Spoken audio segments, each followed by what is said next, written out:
오늘은 우리 2021년도 우리 교회 표어인 말씀의 터 위에 든든히 서는 교회에 과연 어떠한 의미를 가지고 있는지 우리가 같이 한번 좀 생각해 보시면서 금년 안에 개인과 가정과 교회와 나라와 직장과 일터와 사업장이 우리 하나님 안에 서시는 귀한 기간, 귀한 한 해가 되실 수 있으시기를 바랍니다. 우리 먼저 시편 119편 33절 34절 말씀, 구약 성경으로 891면에 있습니다. 우리 시편 119편 33절 34절 말씀, 우리 글이 길지 않은 본문입니다. 함께 한 목소리로 우리 같이 한번 읽어보시겠습니다. 시작.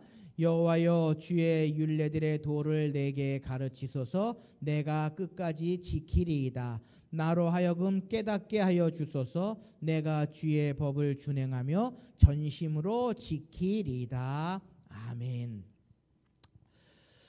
우리가 이경상 집사님 그 사무실에 가서 또 우리 함께 예배하고 함께 이렇게 살펴보았는데요. 집사님 그 건물이 몇 층짜리 건물이었던가요? 51층이요. 지하는? 지하 3층. 그러니까 51층짜리 건물을 짓기 위해서는 지하가 3층까지 팠거든요. 근데 그 해운대 그쪽은 그 옆에 바다가 있어서 지하를 많이 못 파더라고요. 보니까 물 때문에. 그래서 저희 집도 거기 명지인가요? 거기 용원 그 바닷가 바로 옆인데 제가 저희 집 딱 베란다 문을 바라보면요 바다가 보여요. 부산 신항이 이게 뭡니까? 크레인인가요? 그게 훤히 보이거든요. 근데 보니까 지하를 1층밖에 안 팠더라고요. 1층밖에 안 팠더라고요. 그래서 뭐 지하가 깊이 내려가면 깊이 내려갈수록 공사비가 많이 들고 그래서 안 판 이유도 있겠지만 그 바닷가 옆에는 이게 지반이 약해서 물이 이렇게 스며들고 하는 그러한 일이 좀 많이 있다고 합니다. 그래서 우리가 높은 건물을 짓기 위해서는 사실은 기초가 튼튼해야 합니다. 터가 튼튼해야 합니다. 그래서 바람이 불어도 흔들리지 않고 든든한 집을 지을 수 있는데요.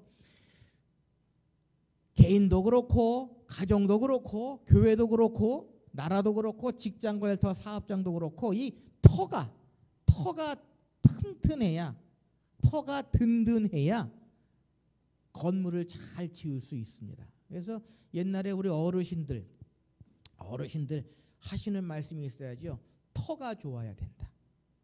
터가 좋아야 한다. 묘자리 있을 때도 그거 많이 살펴보더라고요. 한 번은 서울에서 장례가 있었는데 매장을 하는 집례를 한 경험이 있습니다. 그러니까 매장을 하게 되면 그 충청도 양반들이 사는 동네다라고 말씀하시던데요. 상여를 메고 갑니다. 상여를 메고 가고요. 산에 올라가면 딱 이렇게 매장하도록 파놓는데 거기 한 분이 계십니다. 연세가 지긋하게 드신 어르신이 한 분 계시는데 그분을 이야기할 때 지관이라고 그러더라고요. 지관. 그래서 땅지자를 쓰고 관장할 때 관자를 쓰나 지관이라고 해서 그 어르신이 그 안에 딱 구덩이를 파놓은 관을 입관할 구덩이를 파놓은 그 구덩이에 딱 들어가셔서는요 앞에 쓰셔갖고는 관을 왼쪽 오른쪽 막 이렇게 치시를 하시더라고요. 그래서 저게 뭐 하시는 건지 나중에 물어봤더니 관이 방향을 잘 틀게 좋은 방향으로 이렇게 묻힐 수 있도록 그 지관이라고 하는 그분이요 그거를 조절하시더라고요. 그래서 그걸 보면서 야 저게 과연 무슨 의미가 있겠느냐 하는 생각을 혼자 해봤는데 하여튼 터가 좋아야 된다라고 하는 거 옛날 우리 어르신들이 갖고 계시는 그러한 사고방식이었는데요. 여러분 우리 믿음 우리 신앙도 마찬가지입니다. 우리가 어떠한 터 위에 믿음을 세우고 신앙을 세우고 가정을 이루어 나가고 교회를 이루어 나가고 직장과 일터와 사업장을 이루어 나가느냐가 얼마나 중요한지 모릅니다. 뭐 우선 결론부터 말씀을 드리면 우리 그리스도인들의 가정 또한 교회 우리의 직장과 일터와 사업장은 그 터가 어디여야 하겠느냐라는 것입니다. 무엇입니까? 답은 하나입니다. 말씀입니다. 말씀이 터가 되어야 한다라는 것입니다. 하나님의 말씀이 우리의 터가 되어야 한다라는 것입니다. 예수님께서도요, 마태복음 7장 24절 이하에 보면은 마태복음 5장, 6장, 7장을 산상수훈이라고 합니다. 예수님께서 제자들과 주님을 따라다니는 사람들을 데리고 산에 올라가서 하신 그 주옥 같은 말씀들 아시지요? 산상수훈 마태복음 5장, 7장, 5장, 6장, 7장 거기 보면은 팔복도 나오고 또 우리가 어떻게 살아가야 하느냐라고 하는 삶의 지침들을 쭉 말씀하십니다. 그러면서 가장 마지막으로 7장 후반에 오면 무슨 말씀을 하십니까? 우리가 아는 것처럼 반석 위에 집을 지은 지혜로운 사람들, 모래 위에 집을 지은 어리석은 사람들. 무슨 이야기입니까? 그 마태복음 5장, 6장, 7장까지의 그 모든 말씀을 기억하고 그 말씀 위에 집을 지은 사람은 지혜로운 사람이다. 그리고 창수가 나고 바람이 부고 비가 와도 그 집은 무너지지 않는다라고 말씀하십니다. 사랑하는 성도 여러분, 여러분들의 인생의 집을 하나님의 말씀 위에 지시기를 소망합니다. 여러분들의 신앙의 집, 여러분들의 믿음의 집을 하나님의 말씀에 든든히 짓기를 원합니다. 그것이 바로 우리 그리스도인들의 터가 되어야 한다는 것입니다. 바로 그것이 예담은혜교회가 새로이 시작하는 이 기초가 되어야 한다라는 것입니다. 그래서 금년 2021년도에는요, 우리의 기초를 말씀 위에 다시 짓기 위해서 성경을 읽고 말씀을 가까이 하는 그러한 일들, 그러한 시간들을 좀 우리가 많이 가지려고 합니다. 그래서 이제 1월달 여쭤볼까요? 출애굽기까지 다 읽으셨습니까? 출애굽기까지 다 읽으셨습니까? 오늘 2월달치를 나누어 드릴 텐데요. 오늘부터 2월달부터는 레위기를 읽습니다. 하여튼 금년 한 해 뭐 빠질 수 있어요. 하루 이렇게 건너뛸 수 있어요. 그렇지만 차곡차곡 이렇게 쫓아오시면 성경을 일독하실 수 있고요. 그것이 우리 여러분들의 삶의 인생의 집을 새로 시작하는 그 기초, 그리고 주의 몸된 교회가 또 함께 예배하는 성도님들이 새로 이루어 나가는 그 기초가 될 수 있다라고 하는 것입니다.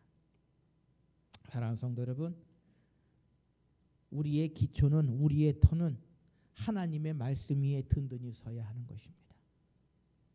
우리가 다른 거 바라볼 거 없습니다. 믿음 생활 10년, 20년, 30년 해도요, 말씀이 그 기초가 되지 아니하고 말씀의 터가 없으면 세상 사람들보다도 더 못한, 세상 사람들보다도 더 사랑이 없는, 세상 사람들보다도 더 악한 그러한 일들을 이루어 나간다라고 하는 것입니다. 우리가 2020년도에 그런 것들 얼마나 많이 경험했습니까? 2019년도, 20년도에 그런 일들을 얼마나 많이 경험했습니까? 그건 다른 거 아니에요. 말씀의 터 위에 든든히 서지 못했기 때문이다라는 것입니다. 말씀은 듣기는 들어도 그것이 우리의 삶 속에 실천이 안 되고요. 말씀을 알기는 알아도 그것을 기억하지 못할 때에 그러한 일들, 그러한 상황들이 발생해가 된다라는 것입니다. 예레미야 17장 8절에 보면은요, 그는 물가에 심어진 나무가 그 뿌리를 강변에 뻗치고 더위가 올지라도 두려워하지 아니하며 잎이 청청하며 가무는 해에도 걱정이 없고 결실이 그치지 아니함 같으리라라고 하는 말씀이 있습니다. 이 말씀의 근거가 뭡니까? 이 예레미야 10장 8절 말씀의 기초가 뭡니까? 바로 말씀의 터 위에 든든히 서갈 때에 우리는 더위가 올지라도 두려워하지 아니하고 가무는 해에도 걱정이 없을 것이다 라고 성경은 우리에게 분명히 말씀하고 있다라는 것입니다. 종종 새가족들을 영접하고요, 기도하고 한 주, 두 주 같이 신앙생활하다가 뭐 2달 후에 3달 후에 교회를 안 오시는 분들이 계세요. 그래서 그런 분들에게 전화 신방을 하거든요. 그럼 그런 말씀을 하시더라고요. 목사님, 제가 교회에 나갔더니요, 우리 아이가 다리가 부러져서 오고요, 내가 돈 빌려준 사람이 돈을 떼먹고 도망가고요, 교회에 가도 별반 좋은 일이 없습니다. 잠시 교회 방학하겠습니다 라고 하더라고요. 2-3달 출석하고는 방학하시겠대요. 무슨 이야기입니까? 초신자들은 그럴 수 있어요. 왜냐? 말씀의 터가 없기 때문에. 그러나 신앙의 연륜이 많은 분들, 신앙의 연륜이 오래되신 분들은요, 흔들리질 않아야 합니다. 서울에서 부교육자로 있을 때에 그런 분들을 봅니다. 꼭 교회에서는 문제가 되는 게 장로, 집사, 권사, 항존직분자 선출할 때 문제가 생깁니다. 그래서 기도 많이 해야 돼요. 사람 세울 때 기도 많이 해야 돼요. 어느 안수 집사님이요, 장로가 안 됐다고 교회를 떠나시더라고요. 어느 여자 집사님이 권사가 안 됐다고 교회를 떠나시더라고요. 진짜 여러분들 그런 분들 많이 있습니다. 여러분, 말씀의 터 위에 든든히 서는 것이 얼마나 힘들고 어려운지 모릅니다. 여러분, 말씀의 터 위에 서는 교회는요, 말씀의 정신이 지배하는 교회입니다. 교회의 방향을 결정하고 교회의 모든 일을 결정할 때에 어떤 사람의 생각이나 주장도 아닌 오직 하나님의 말씀인 성경에 의지하여 결정해야 한다라고 하는 것입니다. 그래서 말씀의 정신이 지배하는 성도들은요, 내가 이 일을 하면 하나님께서 기뻐하실까? 우리 주님이라면 어떻게 하셨을까라고 하는 것을 먼저 생각할 수 있어야 한다는 것입니다. 하나님께서 기뻐하실 일일까? 우리 주님께서는 어떻게 하셨을까라고 하는 것을 먼저 생각해야 한다는 것입니다. 그것이 말씀의 정신이 지배하는 교회의 모습입니다. 사랑하는 성도 여러분, 우리 함께 예배하는 모든 성도님들 먼저 생각하십시다. 과연 이 일을 우리 하나님께서 기뻐하실까? 우리 주님이라면 어떻게 하셨을까라고 하는 그 생각을 먼저 해야 한다는 것입니다. 단적으로 우리가 아는 것처럼 장로님, 권사님 가정이 문제가 생겼을 때 우리가 그 일을 어떻게 해야 하는지, 과연 하나님께서 원하시는 길이 뭐고 우리 주님이라면 어떻게 하셨을까라고 하는 것을 먼저 생각했어야 한다는 것입니다. 내치고 멀리하고 정죄하는 것이 결코 교회가 해야 할 일, 말씀의 정신에 지배하는 교회가 이루어야 될 일은 아니다라는 것입니다. 사랑으로 감싸주고 사랑으로 보듬어주고 함께 믿음 생활, 신앙 생활, 교회 생활할 수 있도록 해나가는 것, 그것이 말씀의 정신이 지배하는 교회, 말씀의 터 위에 든든히 서는 교회의 모습이다라고 하는 것입니다. 이제 우리는 그러한 모습을 좀 간직하십시다. 정죄하고 내치고 비난하고 비판하는 것이 아니라 하나님께서 기뻐하시는 일일까? 우리 주님이라면 어떻게 하셨을까라고 하는 것을 먼저 생각할 수 있어야 한다는 것입니다. 두 번째로, 말씀의 터 위에 서는 교회는요, 말씀을 사랑하고 소중히 여기는 교회다라는 것입니다. 말씀을 사랑한다고 하는 것, 말씀을 소중히 여긴다고 하는 것, 여러분, 말씀을 사랑한다고 하는 것은요, 주시는 말씀을 저것은 오늘 하나님께서 나에게 주시는 말씀이다 라고 생각하는 것입니다. 그것이 나의 마음에 찔림이 있든지, 그것이 나의 마음에 기쁨을 주든지, 그 말씀을요 나의 말씀으로 받아들여야 한다는 것입니다. 좋은 말씀, 나에게 기쁨을 주는 말씀은 나에게 주시는 말씀이다 생각하고, 나에게 찔림이 되고 나에게 회개를 요구하는 그 말씀은, 이 말씀은 옆에 있는 저 김집사가 들어야 하는데 라고 생각하는 그러한 생각은 버려야 한다는 것입니다.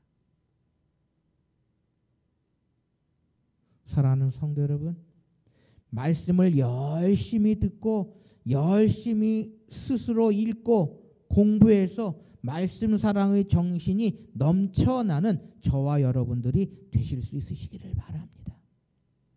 그래서 금년 한 해요 여러분들에게 성경을 좀 읽으라고 제가 계속해서 귀에 못이 박이도록 말씀을 드립니다. 왜요? 좀 더 말씀을 가까이 하게 하기 위해, 말씀을 사랑하고 소중히 여기고 나의 손에서 그 말씀이 떠나지 않게 하기 위해서다라는 것입니다. 세 번째로요, 말씀의 터 위에 든든히 서는 교회는 말씀대로 살아가는 교회다라는 것입니다. 듣는 것으로 끝나는 것이 아니라, 말씀을 듣고 말씀을 읽었으면 그 말씀대로 살아가려고 노력해야 한다라는 것입니다. 그런데 여러분, 오늘 이 시대가 말씀으로 살아가기가 얼마나 어려운 시대인지 모릅니다. 아까도 산상수훈 말씀을 드렸는데요, 산상수훈에 보면 이러한 말씀이 있습니다. 오리를 가자 하면 얼마까지 가라고요? 십리까지 가죠. 오른뺨을 치면 어떻게 하라고요? 왼뺨까지 되라고. 아마 이 중에 오른뺨 치는데 왼뺨 되실 분 계신가요? 겉옷을 달라 하면 뭐까지 주라고요? 속옷까지 주라고.